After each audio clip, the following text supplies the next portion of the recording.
ये कहानी एक छोटे से गांव की है जहां एक गरीब मजदूर रामू ने अपने गांव की पंचायत चुनाव में खड़े होने का साहसिक फैसला किया।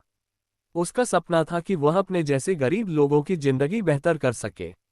लेकिन इस साहसिक कदम ने उसे ऐसी भयावह शक्तियों के सामने ला खड़ा किया जिनका सामना करने की उसने कभी कल्पना भी नहीं की थी। ये कहानी से अधिक लोगों ने देखी और इसकी भयावहता ने हर किसी को झकझोर कर रख दिया। रामू एक साधारण मजदूर था जो गांव के बाहर एक छोटी सी झोपड़ी में रहता था। उसकी जिंदगी मेहनत और गरीबी के बीच गुजर रही थी। गांव के बड़े बड़े जमींदार और पंचायत के नेता गरीबों का शोषण करते थे। रामू को ये सब देखकर गुस्सा आता था, लेकिन वह अकेला क्या कर सकता था। एक दिन गांव में पंचायत चुनाव की घोषणा हुई।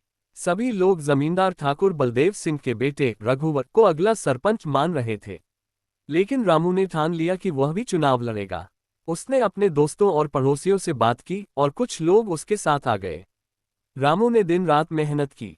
वह गांव गांव घूमकर लोगों से मिला, उनकी समस्याएं सुनी और वादा किया कि अगर वह जीता तो गांव में बदलाव लाएगा। उसकी सादगी और ईमानदारी ने लोगों का दिल जीत लिया। लेकिन ठाकुर बलदेव सिंह को ये बिल्कुल पसंद नहीं आया। वह नहीं चाहता था कि एक गरीब मजदूर उसका रास्ता रोके।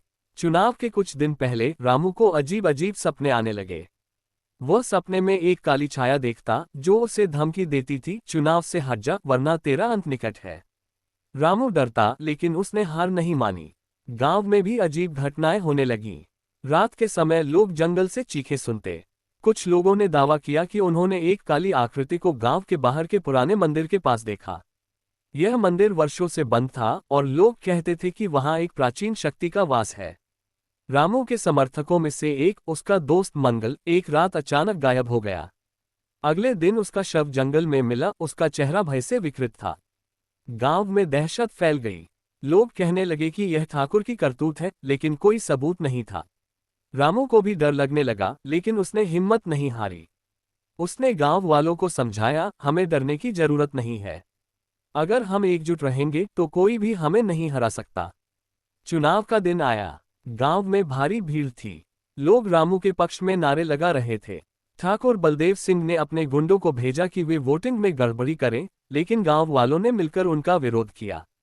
रामू की सादगी और साहस ने लोगों का दिल जीत लिया था। जब वोटों की गिनती हुई तो परिणाम चौंकाने वाला था। रामू ने भारी बहुमत से जीत हासिल की। गांव में खुशी की लहर दौड़ गई। लोग रामू को कंधों पर उठाकर नाचने लगे। लेकिन ठाकुर बलदेव सिंह चुप नहीं बैठा। उसने गांव के पुराने तांत्रिक कालिया बाबा से संपर्क किया। कालिया बाबा को गांव में एक भयानक तांत्रिक माना जाता था जो काले जादू में माहिर था। ठाकुर ने उसे रामू को खत्म करने के लिए कहा। कालिया बाबा ने हंसते हुए कहा, यह आसान नहीं होगा। रामू के इर्द गिर्द एक अजीब शक्ति है, लेकिन मैं उसे खत्म कर दूंगा। जीत के बाद रामू ने गांव में बदलाव शुरू किए। उसने गरीबों के लिए मुफ्त राशन की व्यवस्था की, स्कूल को फिर से खोला और गांव में पानी की समस्या को हल करने का वादा किया। लेकिन हर रात उसे वही काली छाया दिखाई देती। अब वह छाया और भी भयानक हो गई थी। उसकी आंखें लाल थीं और उसका चेहरा मृत्यु की तरह डरावना था।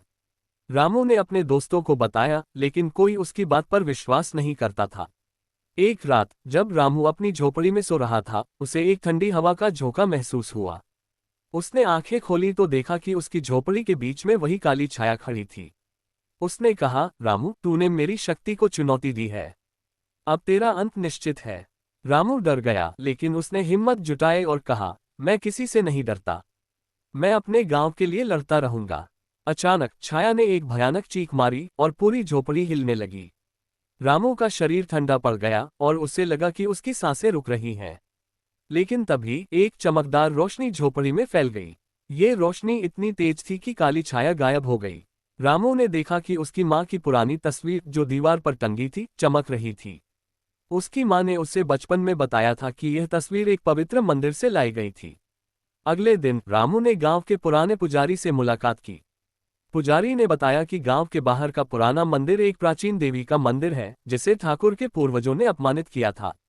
तब से वहां एक काली शक्ति का वास है, जिसे ठाकुर और कालिया बाबा ने जागृत किया था। पुजारी ने रामू को एक मंत्र दिया और कहा, इस मंत्र को मंदिर में जाकर पढ़ो। देवी तुम्हारी रक्षा करेगी। रामू ने हिम्मत जुटाई और रात को मंदिर गया। वहां का दृश्य भयावह था। मंदिर के आसपास काली छायाएं मंडरा रही थीं। रामू ने मंत्र पढ़ना शुरू किया। जैसे जैसे वह मंत्र पढ़ता गया, छायाएं चीखने लगीं।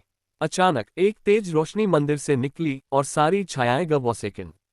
अगली सुबह रामू ने देखा कि कालिया बाबा मंदिर के बाहर मृत पड़ा था। उसका चेहरा भय से विकृत था।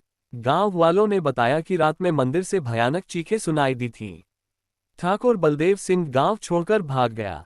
रामू की जीत अब सिर्फ चुनाव की जीत नहीं थी, बल्कि उसने उस काली शक्ति को भी हरा दिया था जो गांव को डराती थी। रामू ने गांव में सुधार जारी रखे। उसने मंदिर को फिर से बनवाया और गांव में शांति लाने की कोशिश की। लेकिन हर रात जब वह सोता, उसे लगता कि कोई उसे देख रहा है। शायद वह काली शक्ति पूरी तरह खत्म नहीं हुई थी।